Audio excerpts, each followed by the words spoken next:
একটা বিষয় খেয়াল করছেন, কোনো অ্যালার্ম সেট করেন নাই, অথচ পরীক্ষার আগের রাতে বা খুব ভোরে কাজ থাকলে আপনার ঘুম ভেঙে যায়, অথবা প্রতিদিন ঠিক দুপুর 2টা বাজলেই পেট চুইচুই করে। এই যে নিজের অজান্তে ঠিক সময়ে শরীরে একটা সিগন্যাল দেয়, এইটা ঘটে শরীরের ভেতরে থাকা অদৃশ্য বডি ক্লকের জন্য। কিন্তু এই বডি ক্লক জিনিসটা আসলে কি? বডি ক্লক হলো এমন একটা ইন্টারনাল ম্যানেজার, লক্ষ লক্ষ বছর ধরে এই ম্যানেজার সূর্য ওঠা আর ডোবার সাথে তাল মিলা আমাদের শরীর চালাইছে। সোজা কথায়, আমাদের শরীরের ভেতরে একটা অটোমেটিক অ্যালার্ম ঘড়ি আছে, বিজ্ঞানের ভাষায় বলে সার্কাডিয়ান রিদম। এইটা মূলত মস্তিষ্কের হাইপোথ্যালামাস অংশের 20,000 নিউরনের একটা গুচ্ছ। এই নিউরন গুচ্ছ ডিসাইড করে আমরা কখন ঘুমাবো, কখন জাগবো, কখন খিদে পাবে, বা কখন আমাদের এনার্জি লেভেল তুঙ্গে থাকবে। 2017 সালে মেডিকেল সায়েন্সে নোবেল পুরস্কার পান 3জন মার্কিন বিজ্ঞানী, জেফ্রি সি হল, মাইকেল রসব্যাশ এবং মাইকেল ডাব্লিউ ইয়াং, মানবদেহের জৈব ঘড়ি বা সার্কাডিয়ান রিদম কিভাবে কাজ করে তা উদ্ঘাটনের জন্য। তারা ফলমাসি বা ফ্রুট ফ্লাই নিয়ে গবেষণায় প্রমাণ করছেন আমাদের দেহের প্রতিটা কোষে পিরিয়ড নামের একটা জিন আছে।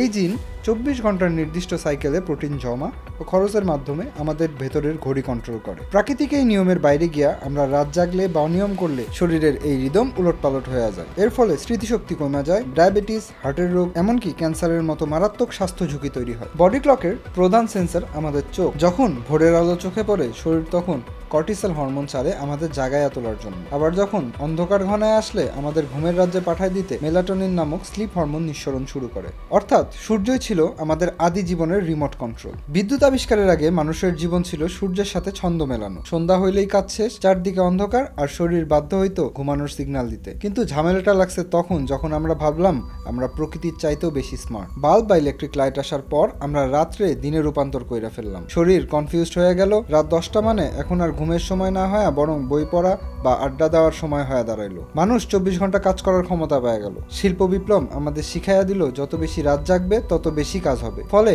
আমাদের আদিম বডি ক্লক তার কয়েক লাখ বছরের অভ্যাস হারাইলো মাত্র 150 বছরে। মোবাইল ফোন হইতেছে বডি ক্লকের কফিনের শেষ পেরে। ইলেকট্রিসিটি আমাদের রাত্রে দিন করছিল, কিন্তু মোবাইল ফোন আমাদের মস্তিষ্কের ভেতরে ঢুইকা সরাসরি হরমোন নিয়ন্ত্রণ শুরু করছে। মোবাইলের স্ক্রিনে থিক্কা যে নীল আলো বাইর হয়, আমাদের ব্রেইন সেটারে সূর্যের আলোর সাথে গুলায় ফেলে। ফলে আপনি যখন রাত 2টায় স্ক্রল করেন, আপনার শরীর মনে করে এখনো সূর্য আকাশে আছে। মেলাটোনিন নিঃসরণ বন্ধ হয়ে যায়, আর আপনার ঘুম আসার বদলে ব্রেন হাইপার অ্যাক্টিভ হয়ে ওঠে। আপনি যখন একটা রিল বা শর্টস দেখেন, ব্রেন প্রতিবার ডোপামিন নামক আনন্দের হরমোন ছাড়ে। এটা একটা ড্রাগের মতো। ফলে শরীর ক্লান্ত থাকলেও মন বলে দেখি আর একটা ভিডিও। এই মানসিক টানা পড়ে নিয়ে বডি ক্লক পুরাপুরি ভাঙ্গা পড়ে। এখন প্রশ্ন হইল, যাই না শুই না আমরা কেন নিজেদের ক্ষতি করতেছি? মানুষের আদিম প্রবৃত্তি হইল প্রকৃতিরে জয় করা। রাত্রে দিনের মতো ব্যবহার করাটা আমাদের মধ্যে একটা মিথ্যা পাওয়ার বা ক্ষমতার বোধ তৈরি করে। আমরা ভাবি আমরা সময়ের নিয়ন্ত্রণ করতেছি, কিন্তু আদতে আমরা নিজেদের জৈবিক ছন্দ নষ্ট করতেছি। আবার মনস্তাত্ত্বিকভাবে আধুনিক মানুষ সারাদিন অফিসে বা কাজের চাপে নিজের উপর নিয়ন্ত্রণ পায় না। রাতে সবাই যখন ঘুমায় পড়ে, তখন মোবাইল হাতে নিয়ে সে নিজের ব্যক্তিগত সময় দাবি করে।